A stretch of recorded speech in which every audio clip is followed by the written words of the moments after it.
እንዴት አምሽታችኋል ተመልካቾቻችን? የምገኘው ጊዮን ወንዝ ዳርቻ ልማት ፕሮጀክት አካባቢ ላይ ነው።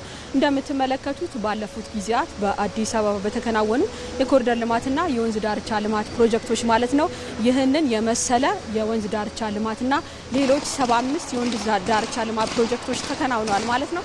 በአጠቃላይ እነዚህ የወንዝ ዳርቻ ልማት ፕሮጀክቶቹ 47 ኪሎ ሜትርን የሚሸፍኑ ናቸው። እንደሚታወቀው በየአመቱ በዚህ ወቅት አዲስ አበባ በሳይረን ድምጽ እንዲሁም ደግሞ በባንዲራዎች ተሸበርቃለች። ምክንያቱ ደግሞ የአፍሪካ ህብረት መሪዎች ጉባኤ ይካሄዳል። ሊካሄድም ቀን ነው የቀረው ማለት ይቻላል። ከዚህም ባለፈ የአፍሪካ ህብረት መሪዎች ጉባኤ ወደ አዲስ አበባ ልኡኮቻቸውን ይዘው እየተመሙ ይገኛሉ ማለት ነው። የዘንድሮን የአፍሪካ ህብረት መሪዎች ጉባኤ ምን ለየት ያደርገዋል የሚለውን እንመልከት። ለየት ከሚያደርጉት አንዱ ምክንያት ደግሞ እንደምትመለከቱት አዲስ አበባ ከአፍሪካ ህብረትና ከህብረቱ ራዕይ ጋር የሚጣጣም የአረንጓዴ ኢኮኖሚ ልማትን እያከናወነች ትገኛለች ማለት ነው።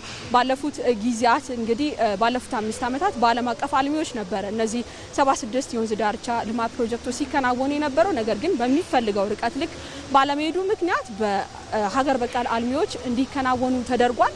ይህም እንግዲህ አሁን ላይ ተጠናቆ 47 ኪሎ ሜትርን የሚሸፍን የወንዝ ዳርቻ ልማት ፕሮጀክት ሆኗል ማለት ነው።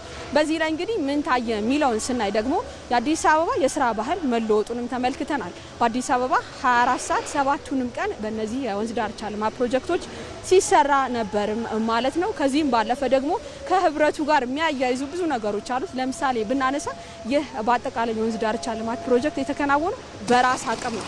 ይህም እንግዲህ አፍሪካውያን ለራሳቸው ችግሮች አፍሪካን ራሳቸው መፍትሄ ፈላጊዎች መሆናቸውን ያሳያሉ ማለት ነው።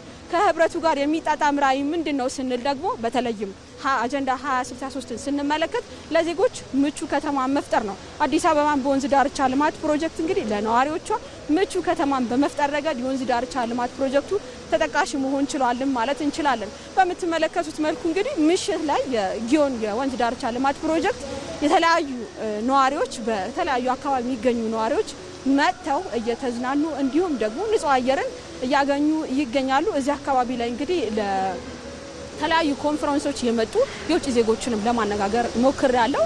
እንግዲህ አዲስ አበባን እንደ ስሟ የሚመጥን እንዲሁም ለሌሎች አፍሪካውያን ከተሞች ምሳሌ የምትሆን አፍሪካ ከተማ ሆና አግኝተናታልም ሲሉ ተናግረዋል። እንደሚታወቀው እንግዲህ አዲስ አበባ አሁን ላይ የኮንፈረንስ ማዕከል እየሆነች ነው። ባለፈው በጀት ዓመት እንኳን ብናይ 150 የሚሆኑ ኮንፈረንሶች በአዲስ አበባ ተካሂደዋል ማለትም እንችላለን። ከዚህም ባለፈ ደግሞ በወንዝ ዳርቻ ልማት ፕሮጀክቶቹ ላይ የሚታዩ ነገሮች አሉ። በተለይ የኢትዮጵያን እሴት የምንላቸው የኮንሶ እርከንን በዚህ በወንዝ ዳርቻ ልማት ፕሮጀክት ማየት ችለናል ማለት ነው። በአጠቃላይ እንግዲህ በተከናወነ የወንዝ ዳርቻ ልማት ስራ የህብረቱን ራዕይ እንዲሁም አጀንዳ 2063ን ሌሎችንም ከህብረቱ ጋር የተያያዙ ነገሮች በወንዝ ዳርቻ ልማት ፕሮጀክቶችም አይተናል ማለት ነው። እንግዲህ የአፍሪካ ህብረት መሪዎች ጉባኤ ሊካሄድ ቀናት ቀርተውታል። በርካታ መሪዎች እንግዲህ ከዚህ ቀደም በሆቴሎቻቸው ሲያርፉ እንደዚህ የመሰሉ ፓርኮችን አይጎበኙም ነበር። ግን አሁን ግን በተሰራው ስራ በተለይም እንጦጦ ጊዮንና የተለያዩ ሌሎች ፓርኮች ቦታ ላይ